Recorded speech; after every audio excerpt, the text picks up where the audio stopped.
We are. Go ahead on 2. And WBBM Radio, this is Houston. Please call Alpha for a voice check. Thank you, Alpha. This is WBBM in Chicago. How do you hear me? We have you loud and clear. Good morning to both of you. I guess I'll start right off with the question that's on everybody's mind. Everybody looking forward to this week's spacewalks. You have one tomorrow and then another Saturday. What is the mindset of everyone there? And are you feeling under pressure? Are you cool? Are you collected? Are you focused? Describe your mindset, if you will. Over.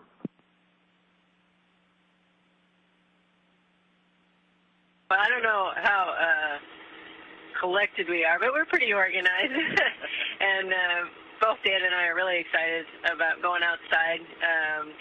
And we're looking forward to the challenge of the work ahead. We know it's going to be challenging, but we think we've got a good plan together. Our teams on the ground has really helped us out, so we feel ready. And I'll let Dan answer for himself. Peggy's always cool. I'm just trying to be the collected part.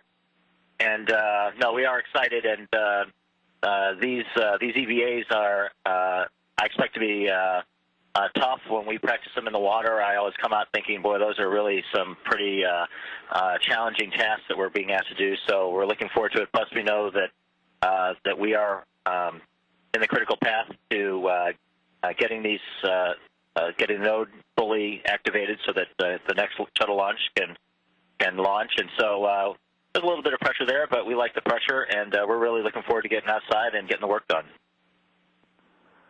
Given what we've seen so far, especially with the Scott Parazynski EVA, you all make it look so easy. And but how does the EVA work this week compare in terms of its level of difficulty, and what are you most concerned about? Well, the EVA itself, the individual tests taken individually are probably not that complicated. It's the fact that all of them have to go.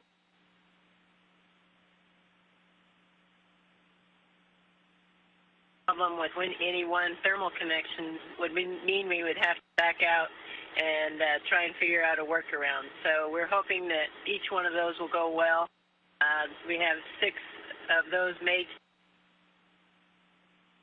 up and running the thermal cooling through to node 2. And so I think that's probably one of the key things that is on my mind, I know for sure. I also have a lot of electrical mates to make as well. And based on Yuri's and my experience on the last one, you know, those can be non-trivial as well. So it'll be challenging, but I think it's going to be worth it and worth the fun in the end. And then we'll be able to welcome a new module on board once we have the thermal electrical set up here in Node 2. Dan, would you like to also respond to that question?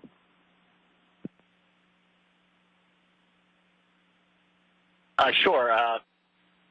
Scott Parazynski makes everything look easy, so that's not a fair comparison. But the part of the real challenge of his EVA, the solar array repair EVA, was that none of us had ever done anything like that before until the moment they went out the door and we started the EVA. And the EVAs that we'll be doing this week, we have practiced, Peggy and I have practiced in the pool at Houston, in the big neutral buoyancy laboratory in Houston, probably 5 times for each EVA, so a total of 10 times. So we feel pretty good about our choreography and the details of those tasks.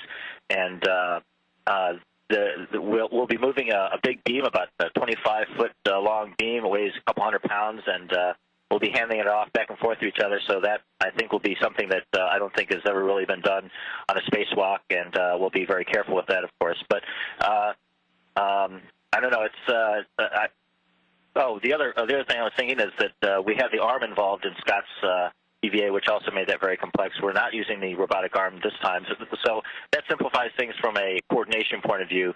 But we'll be concentrating hard and working real hard on this EVA.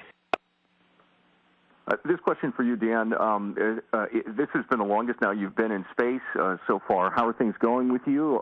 Have there been any challenges, any negative effects? And maybe you could give me a highlight or two?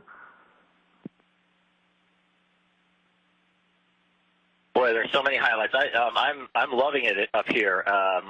My last flight 6 years ago lasted 12 or 13 days, a standard shuttle flight duration, and I remember leaving the station during that flight thinking, boy, I wish I could stay up here for longer because it is really enjoyable living on the station. So I'm thrilled to have the opportunity, and I'm happy to say that I'm enjoying it as much as I did years ago. I love the weightlessness. There are times when if I'm waiting for a call from the ground or something, and I just float in the lab and look out we have a window that looks straight down at the Earth, and I look down and I watch the ground go by, and I feel like I'm the one flying at 17,000 miles an hour. There are standard challenges of anybody in space. We seem to lose things all the time because you can't put them down. You put them away, or you think you put them down, and you may move or it may move, and you tend to lose things all the time. But I'm having a great time, and of course I'm looking forward to coming home and seeing my loved ones. But meanwhile, it's a fantastic place to work, and I'm loving it. In the time left, Dan, another question real quick, and that is, as we celebrate the 50th anniversary of the space program here, what can you tell those listening now about the importance or significance of what it is you're doing there on the space station? Well, we were just talking about that, and we're also, in addition to the 50-year anniversary, this is Thanksgiving week, and we've been talking and thinking a lot about Thanksgiving, and the reason we celebrate Thanksgiving is that the Pilgrims came to America to explore new land, to expand their knowledge of the world, and to better their lives.